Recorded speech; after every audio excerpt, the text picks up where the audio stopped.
சுப்ஹான மௌலித், மற்றது சலாத்து நாரியா இப்படின்ட்டு நிறைய இந்த இதில் இருக்குதானே. இதில் சிக்கல் என்னாண்டா மூலனா இது இப்போ குர்ஆன் சுன்னா ஹதீஸ்ன்னு வர நேரத்தில்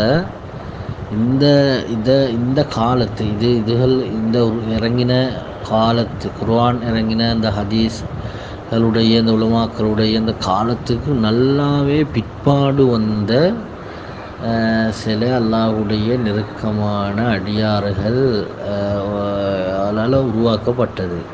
சரியா?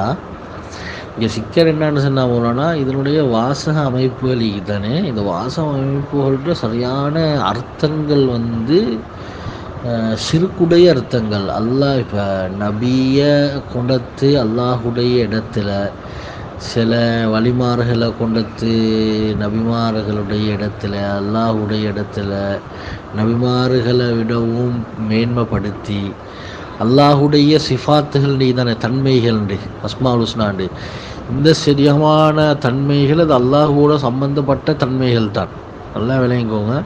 அது மனித பிரபஞ்சத்திலேயோ நபியவங்களுக்கோ யாருக்கோ அந்த தன்மையை கொடுக்கறதுக்கே இல்லை. அது அல்லாஹ் தான், அந்த தன்மைக்கு சொந்தக்காரன் அல்லாஹ் தான்.